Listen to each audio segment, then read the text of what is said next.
ಎಲ್ಲರಿಗೂ ನಮಸ್ಕಾರ. ಪ್ರೀತಿಯ ವಿದ್ಯಾರ್ಥಿಗಳೇ, ಹಿಂದಿನ ಬೋಧನಾವಧಿಯಲ್ಲಿ ನಾವು ಸಂಧಿ ಮತ್ತು ಸಂಧಿಯ ಲಕ್ಷಣಗಳ ಕುರಿತಾಗಿ ಅಭ್ಯಾಸ ಮಾಡಿದ್ವಿ. ಇವತ್ತಿನ ಈ ತರಗತಿಯಲ್ಲಿ ಸ್ವರಸಂಧಿಯ ವಿಧವಾದ ಸ್ವರಲೋಪ ಸಂಧಿಯನ್ನು ಕುರಿತಾಗಿ ಅಭ್ಯಾಸವನ್ನು ಮಾಡೋಣ. ಸಂಧಿಯಲ್ಲಿ ಒಟ್ಟು 2 ಪ್ರಕಾರಗಳು. ಅದರಲ್ಲಿ ಮೊದಲನೇದಾಗಿ ಸ್ವರಸಂಧಿ ಮತ್ತು ವ್ಯಂಜನ ಸಂಧಿ. ಹಾಗಿದ್ರೆ ಸ್ವರಸಂಧಿ ಅಂದರೆ ಸ್ವರದ ಮುಂದೆ ಸ್ವರ ಬಂದಾಗ ಆಗುವ ಸಂಧಿಯನ್ನು ನಾವು ಸ್ವರಸಂಧಿ ಅಂತ ಕರಿತೀವಿ. ಪ್ರಕೃತಿಗೆ ಪ್ರತ್ಯಯ ಸೇರಿದಾಗ ಅಥವಾ ಪದಕ್ಕೆ ಪದಪರವಾದಾಗ ಪೂರ್ವ ಪದದ ಅಂತ್ಯಾಕ್ಷರ ಆಗಿರಬಹುದು ಮತ್ತು ಉತ್ತರ ಪದದ ಆದ್ಯಕ್ಷರ ಕೂಡಿಸಿ ಉಚ್ಚಾರ ಮಾಡೋದನ್ನು ನಾವು ಸ್ವರಸಂಧಿ ಅಂತ ಕರಿತೀವಿ. ಹಿಂದಿನ ಅವಧಿಯಲ್ಲಿ ಪ್ರಕೃತಿಗೆ ಪ್ರತ್ಯಯ ಸೇರಿದಾಗ ಪದಮಧ್ಯ ಸಂಧಿ ಆಗೋದನ್ನು ಗಮನಿಸಿದ್ವಿ.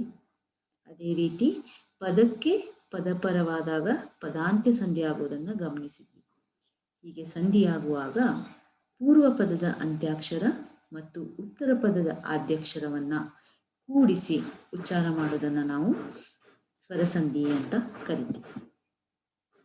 ಹೀಗೆ ಉಚ್ಚಾರ ಮಾಡುವಾಗ ಅಥವಾ ಸಂಧಿ ಮಾಡುವಾಗ ಅವುಗಳಲ್ಲಿ ಪೂರ್ವ ಸ್ವರಕ್ಕೆ ಲೋಪ ಉಂಟಾದಲ್ಲಿ ನಾವು ಸ್ವರಲೋಪ ಸಂಧಿ ಅಂತ ಕರಿತೀವಿ.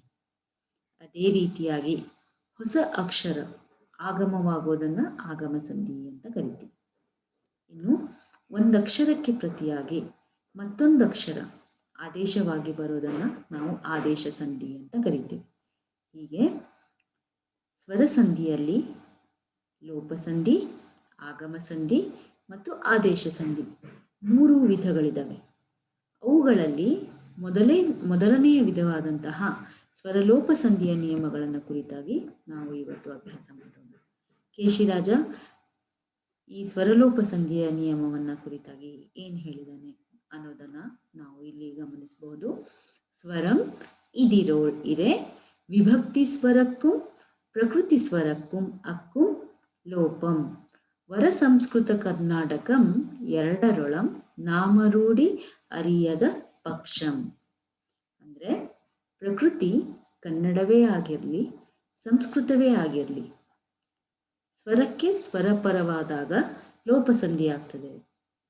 ಹೀಗೆ ಸ್ವರದ ಮುಂದೆ ಸ್ವರ ಬಂದು ಸಂಧಿಯಾಗುವಾಗ ಪೂರ್ವ ಪದದಲ್ಲಿರುವ ಸ್ವರ ಅರ್ಥ ಕೆಡದಿದ್ದ ಪಕ್ಷದಲ್ಲಿ ಮಾತ್ರ ಲೋಪ ಉಂಟಾಗ್ತದೆ. ಆ ಸಂದರ್ಭದಲ್ಲಿ ಮಾತ್ರ ನಾವು ಲೋಪ ಮಾಡುವಂಥದ್ದು, ಅದನ್ನು ಲೋಪಸಂಧಿ ಅಂತ ಕರಿತೀವಿ.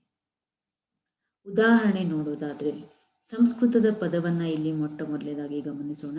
ರಾಗ, ರಾಗ ಪ್ಲಸ್ ಇಸು ರಾಗಿಸು. ಇಲ್ಲಿ ಪ್ರಕೃತಿ ಹೇಗೆ ಸ್ವರಲೋಪವಾಗ್ತದೆ ಅನ್ನೋದನ್ನು ನೋಡೋದಾದ್ರೆ, ರಾಗ ಇದು ಪೂರ್ವ ಪದವಾಗಿದ್ದು ಮುಂದೆ ಇಸು ಪ್ರತ್ಯಯ ಪರವಾಗಿದೆ, ಹೌದಾ? ಹೀಗೆ ಪೂರ್ವ ಪದದ ಅಂತ್ಯಾಕ್ಷರವಾದಂತಹ ಗಕಾರಕ್ಕೆ ಅ ಸ್ವರ ಲೋಪವಾಗಿದೆ.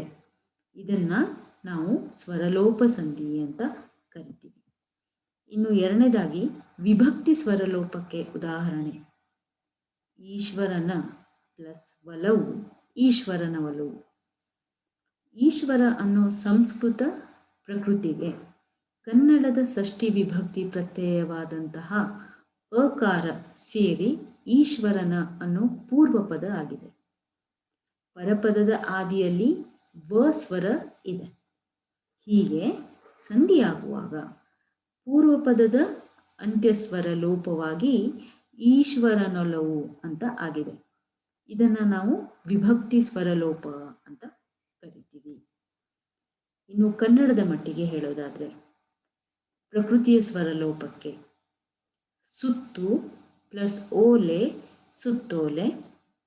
ವಿಭಕ್ತಿ ಸ್ವರಲೋಪಕ್ಕೆ ನೆಲದಿಂದೆ ಪ್ಲಸ್ ಉಣ್ಬಂ ನೆಲದಿಂದುಣ್ಬಂ. ಹೀಗೆ ಸುತ್ತು ಮತ್ತು ಇದು ನೆಲದಿಂದೆ ಇವೆರಡು ಕನ್ನಡ ಪದಗಳು. ಇಲ್ಲಿ ಮೊದಲನೇ ಉದಾಹರಣೆಯಲ್ಲಿ ಕನ್ನಡದ ಪ್ರಕೃತಿ ಸುತ್ತು ಇದು ಪೂರ್ವ ಪದವಾಗಿದ್ದು ಪರಪದದ ಆದಿಯಲ್ಲೂ ಸ್ವರ ಇದೆ. ಹೀಗೆ ಸಂಧಿಯಾಗುವಾಗ ಪೂರ್ವ ಪದಾಂತ್ಯದ ಊ ಸ್ವರ ಲೋಪವಾಗಿದೆ. ಇದನ್ನು ನಾವು ಪ್ರಕೃತಿ ಸ್ವರ ಅಂತ ಕರಿತೀವಿ. ಹಾಗೆ ಎರಡನೇ ಉದಾಹರಣೆಯಲ್ಲಿ ನೆಲ ಇದು ಪ್ರಕೃತಿ, ಇಂದೆ ಇದು ತೃತೀಯ ವಿಭಕ್ತಿ. ಹೀಗೆ ಇವೆರಡು ಸೇರಿದಾಗ ನೆಲದಿಂದೆ ಅಂತ ಆಗಿದೆ. ಹೀಗೆ ಪೂರ್ವ ಪದದ ಮುಂದೆ ಸ್ವರ ಉಣ್ಬಂ ಅನ್ನೋದು ಸೇರಿ ನೆಲದಿಂದುಣ್ಬಂ ಆಗಿದೆ. ಇಲ್ಲಿ ಪೂರ್ವ ಪದಾಂತ್ಯವಾದಂತಹ ದೇಕಾರಕ್ಕೆ ಏಕಾರ ಲೋಪವಾಗಿದೆ. ಆಗ ನೆಲದಿಂದುಣ್ಬಂ ಅಂತ ಪದವಾಗಿದೆ. ಇದನ್ನ ನಾವು ಸುತ್ತೋಲೆ ಮತ್ತು ನೆಲದಿಂದುಣ್ಬಂ ಪ್ರಕೃತಿ ಸ್ವರಲೋಪಕ್ಕೆ ಮತ್ತು ವಿಭಕ್ತಿ ಸ್ವರಲೋಪಕ್ಕೆ ಉದಾಹರಣೆಯನ್ನಾಗಿ ನೋಡಬಹುದಾಗಿದೆ. ಇನ್ನು ಅರ್ಥ ಕೆಡುವಂಥ ಪಕ್ಷದಲ್ಲಿ ಸಂಸ್ಕೃತದಲ್ಲಿ ವಿದು ಪ್ಲಸ್ ಇದು ವಿಧಿದು, ಕನ್ನಡದಲ್ಲಿ ಮಡು ಪ್ಲಸ್ ಇದು ಮಡಿದು. ಹೀಗೆ ಸಂಸ್ಕೃತದ ಪ್ರಕೃತಿಯಾದಂತಹ ವಿದು, ಕನ್ನಡದ ಪ್ರಕೃತಿಯಾದಂತಹ ಮಡು ಇವು ಪೂರ್ವ ಪದಗಳಾಗಿವೆ.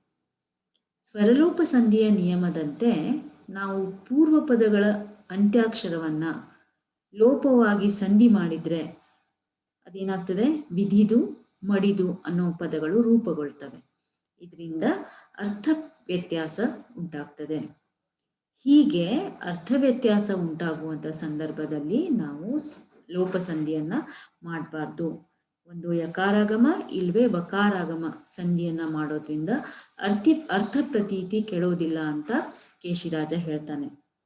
ಆಗ ನಾವು ಸಂಧಿ ಮಾಡೋದ್ರಿಂದ ವಕಾರಾಗಮವನ್ನ ಇಲ್ಲಿ ಆಗಮ ಮಾಡ್ಕೊಳ್ಳೋದ್ರಿಂದ ವಿಧು ಅಂತ ಆಗ್ತದೆ. ನಂತರ ಕನ್ನಡದ ಮಡು ಪ್ಲಸ್ ಇದು ಈ ಪದ ಇದ್ದಿದ್ದು ಮಡುವಿದು ಅಂತ ಆಗ್ತದೆ. ಆ ಸಂದರ್ಭದಲ್ಲಿ ಅರ್ಥ ಸ್ಪಷ್ಟತೆ ಸರಿಯಾಗಿ ಉಂಟಾಗೋದನ್ನ ನಾವು ಇಲ್ಲಿ ಗಮನಿಸಬಹುದಾಗಿದೆ. ಹೌದಾ? ಹೀಗೆ ಸ್ವರಲೋಪ ಸಂಧಿಯ ನಿಯಮವನ್ನು ನಾವು ಕುರಿತಾಗಿ ಅಭ್ಯಾಸ ಮಾಡೋದಿತ್ತಂತ ಹೇಳಿದ್ರೆ, ಇಲ್ಲಿ ಮೊದಲೇದಾಗಿ ಸ್ವರಲೋಪ ಸಂಧಿ, ಅದರ ನಿಯಮಗಳು, ಅದರ ಉದಾಹರಣೆಗಳು, ಮತ್ತೆ ಅದರ ಜೊತೆಗೆ ಅರ್ಥ ಕೆಡುವಂಥ ಪಕ್ಷದಲ್ಲಿ ಏನು ಮಾಡಬೇಕು ಅನ್ನೋದನ್ನ ಇಲ್ಲಿ ನಾವು ನೋಡಿದ್ವಿ. ವಿದ್ಯಾರ್ಥಿಗಳೇ, ಮುಂದಿನ ಅವಧಿಯಲ್ಲಿ ನಾವು ಯಕಾರಾಗಮ ಸಂಧಿ ಮತ್ತು ವಕಾರಾಗಮ ಸಂಧಿಯನ್ನ ಕುರಿತಾಗಿ ಅಭ್ಯಾಸವನ್ನ ಮಾಡೋಣ.